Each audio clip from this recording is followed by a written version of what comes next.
What up, Cuts? It's your boy, the Hater. And as you can tell, I'm doing an AEW Dynamite review here. So let's get to it. I'm going to try to review every wrestling show that I can. I don't know how long I'm going to be able to keep this up because, quite frankly, this show was boring as hell. So let's just get to it. Right off the bat, Mercedes Moné comes out. She's the new champ. And when I say new champ, of course, I mean the TBS mid-card jobber title. She beat Willow Nightingale, who barely is on TV. Nevertheless, she comes out, puts herself over, puts Willow Nightingale over because, they're friends all of a sudden. I mean, I guess they always were. But Willow Nightingale gets betrayed at the pay-per-view by Statlander, the Statlander broad, and Stokely Hathaway. And basically, Mercedes Moné says she should have seen it coming. Speaking of should have seen it coming, Sky Blue comes out, and then this leads to a match between the two of them. Sky Blue is apparently the one that has been attacking Sasha Banks. I don't care. You know what I mean? This is just boring. She attacks her from behind, and basically, this leads to a match. Another little piece of news is thrown our way. Edge, Adam Copeland is injured, so the Young Bucks are going to talk about the future of the TNT Championship. In my opinion, they have 3 mid-card belts, so nobody gives a flying fuck. But I guess the TNT Championship is the real mid-card belt. It's the Intercontinental title. But whatever. Then we got the first match of the night. Swerve, when I drive. Now me, lost your mind. Swerve, when I drive. That guy comes out looking like fucking Jack Sparrow from Pirates of the Caribbean. And he's wrestling a jobber known as Killswitch, a.k.a. Luchasaurus. So because Luchasaurus is a fantastic jobber, he's going to take a fantastic loss here. He does. Swerve Strickland hits the house call. Considering everything that happened, I would say this is a pretty good segment. It did the event didn't start off just with a match with no explanation. Swerve Strickland is the champion. This makes him a fighting champion, so I can appreciate that. While I do not appreciate his eyeshadow, but we've talked about that enough. After that, basically Swerve Strickland cuts off some of Killswitch's hair. Killswitch is in desperate need of a fucking real gimmick overhaul, not a name change, because Killswitch is a stupid name, but he needs to take off the mask and just be whatever the fuck his name is. That would be better than this at this point, right? Tony Schiavone comes out and explains that as a result of what happened earlier, we're going to get Mercedes Moné versus Sky Blue tonight. Okay, pretty good in the context that, you want to see Mercedes Moné wrestle as well. John Moxley comes out, says a bunch of shit, nobody cares. Jericho comes out and introduces Brian Keith, who has joined them. Brian Keith makes a good point, basically insinuating that why would anyone not join Jericho? It's a fucking good point.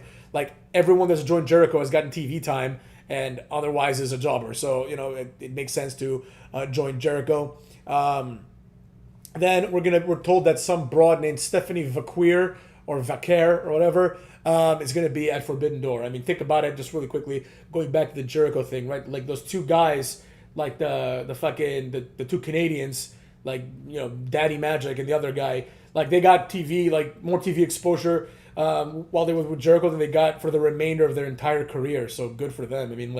They're actually getting it done there up in this piece.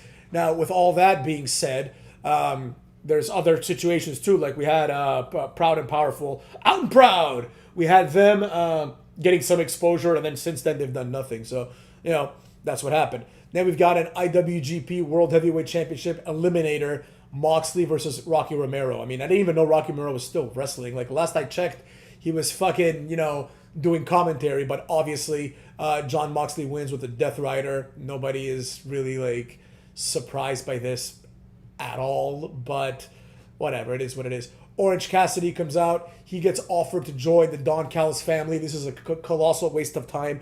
Obviously, Orange Cassidy doesn't belong in such a group, so he tears up the contract, but guess what happens, motherfucks? That guy, Trent Beretta, I forgot his name for a second. Ever since he cut his hair, he's just become less relevant. Trent Beretta comes out and he joins the Don Callis family. Nobody gives a flying fuck. We're told that Will Ospreay and Kyle O'Reilly are going to do battle. They're going to have a match on Collision. I'm reading some notes here to refresh my fucking memory. That's how boring this was, right? But whatever. Daniel Garcia comes up and he wants to challenge Will Ospreay. I completely forgot about Daniel Garcia. This guy's so boring. It doesn't even make any sense. Then we got Mercedes Moné versus Sky Blue. I don't even think this is worth talking about. Obviously, Mercedes Moné is going to win. She's not going to lose to Sky Blue. That's just a joke. Then the Cucks come out. The young Cucks come out with Okada. And they want to give the title to Jack Perry. Edge's title, right? Because, that's just how that goes. because, he's their boy, and because they want to put him over, and because Edge is gone. However, at this point, Christopher, who comes out? Christopher Daniels comes out? I forgot. Yeah, Christopher Daniels comes out. I don't remember when he came out, but I guess it was here. He comes out. Christopher Daniels comes out. Always good to see him. He's now the interim EVP, which I guess makes him like basically the general manager. And he says that, you're not going to just give the title away, and there's going to be a match, and qualifiers for this ladder match to determine the new champion. Who cares, right? Then we've got the main event of the evening, the AEW Forbidden Door Heavyweight Championship Casino Eliminator Gauntlet. This was a little interesting because this was not just like, just like 5 people from AEW, right? Because this is the Forbidden Door, they had to involve a lot of international jobbers here, right? So this match is unique in the sense that it can end at any moment, as far as I understood. But basically, the match was kind of boring. Jay White comes out first, wrestles Pac.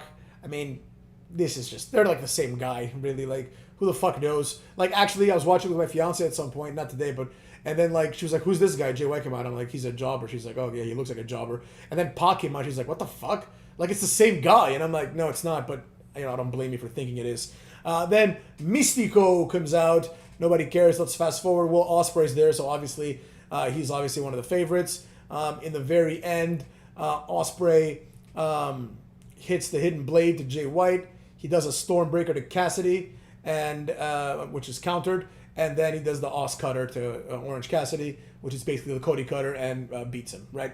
So pretty dominant showing in a sense from Ospreay. Like, he just did like several finishers. He took out Jay White too. He wins. He's getting a push. I don't know what's going to happen with this, but I mean, I don't particularly care because he has to wrestle Swerve Strickland. It's just like for all the shit that I say about Will Ospreay, like, he's obviously better than Swerve Strickland. I mean, like, he's like, first of all, he's like a foot and a half bigger and like 30 pounds bigger than him, and despite being bigger, he's more athletic too. So it's like, it's really interesting. Like, Will Ospreay, in terms of like in-ring capabilities, Will Ospreay is that dude. Like, let's not get it twisted.